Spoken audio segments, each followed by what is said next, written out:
Alors vous vous demandez peut-être qui est derrière ce projet du Quinçon et c'est ce qu'on a voulu vous proposer dans cette vidéo, c'est de se présenter et de vous expliquer comment notre projet du Quinçon est né.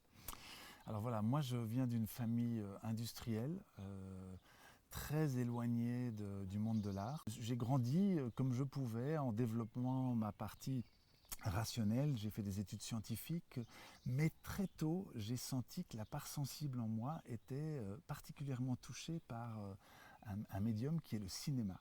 J'ai été absolument fasciné par le cinéma, j'ai vu des centaines de films, j'ai adoré ça au point que j'ai décidé à un moment donné de commencer à écrire et à réaliser des films, ce que j'ai fait pendant une quinzaine d'années avec beaucoup de bonheur. Puis petit à petit, je me suis tourné vers le théâtre car ce qui me touchait particulièrement dans le cinéma, c'était le travail avec les acteurs, c'était le jeu. Et j'ai découvert une approche du jeu très particulière qui m'a parlé très personnellement et donc à laquelle je me suis formé en fait.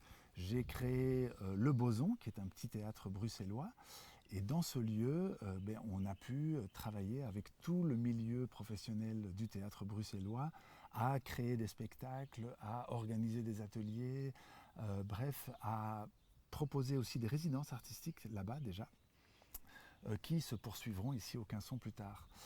Quand on a décidé de monter ce projet ici au Quinçon, on a débarqué ici et moi j'ai commencé par proposer des ateliers de théâtre aux personnes du territoire. Donc ce sont des gens qui ne sont pas des professionnels, mais je me suis assez vite rendu compte que cette approche du jeu qui me touche tellement, eh bien, elle touche aussi d'autres personnes. Et ça m'a donné l'idée que je pouvais proposer ça dans les séjours un temps hors du temps, qu'on a décidé de construire ensemble. Voilà. Alors moi, c'est un parcours de vie qui est en même temps similaire et en même temps assez différent. Moi, je viens d'une famille assez patriarcale, pour ne pas dire très patriarcale, voilà, où le rationnel est très privilégié. Bon voilà, moi c'est une famille de notaires, il y a un certain nombre de notaires dans ma famille. Le système familial a fait que moi j'étais l'enfant sage qui ne fait pas de vagues, qui a suivi la voie familiale, c'est-à-dire j'ai étudié le droit, je suis juriste de formation, j'ai fait un master en notariat et j'ai travaillé dans cette branche pendant des années. Mais au moment où j'aurais pu être nommée, quelque chose en moi a dit non mais là vraiment stop. Parce qu'il faut savoir que quelques années avant, de mon histoire, de mon enfance, j'ai quand même fait une assez grosse crise existentielle où plein de choses ont commencé à être questionnées et où finalement arriver à ce point où vraiment j'allais ou bien décider d'être nommée comme notaire ou bien choisir tout à fait autre chose, c'est ce que j'ai fait. Et donc là, j'ai continué à travailler dans le notariat, mais j'ai recommencé des études aux Beaux-Arts en sculpture pendant 4 ans. Voilà, ça a été un parcours extrêmement riche pour moi, mais aussi un peu schizophrénique puisque je travaille dans 2 univers très très différents et c'est comme ça que je me suis dit mais qu'est-ce que je peux faire pour vivre tout à fait en cohérence avec qui je suis, ce que j'aime faire.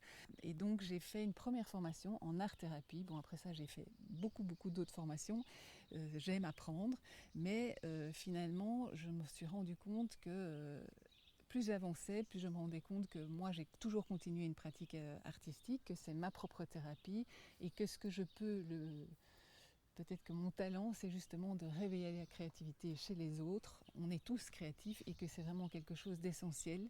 C'est en fait un levier de transformation intérieure extrêmement puissant. C'est une manière de se connaître, de transformer des vécus difficiles, d'accéder à ses ressources. Quand on est arrivé ici dans la Drôme, au Quinçon, euh, on a décidé de mettre ensemble nos compétences, nos parcours, ce qui nous touche aussi, ce qui nous parle, ce qui a du sens pour nous. Et donc on a décidé de créer d'une part des résidences artistiques et d'autre part les séjours un temps hors du temps. Et là, on s'est dit, non mais en fait, on a vraiment plein de richesses à deux. Et donc, ce qui est chouette, c'est de créer ces deux activités, mais que moi, en sourdine, j'accompagne aussi plutôt voilà, les résidences d'écriture. En Pas tout qu'en cas, sourdine, hein. pas qu'en sourdine, mais quand même, c'est quand même toi le maestro de tout ce qui est résidence et accompagnement, en tout cas théâtral. Et tandis que moi, voilà, c'est plutôt, si j'accompagne, c'est plutôt dans les résidences d'écriture sur certains sujets que je connais bien, puisque je me suis beaucoup intéressée à un certain nombre de sujets de ma propre histoire et du coup du monde.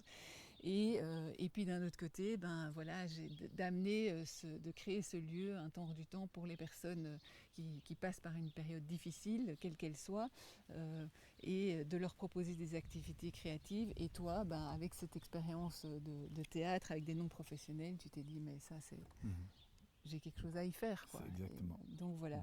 Et donc c'est comme ça qu'on tisse. Et puis surtout, on s'est entouré d'une équipe. Et ça, c'est important aussi de le dire. Il y a une équipe de sages. Donc voilà, notamment, il y a une femme qui est psychiatre à la retraite, mais qui nous a beaucoup soutenus pour être sûr qu'on crée bien le bon cadre sécurisant.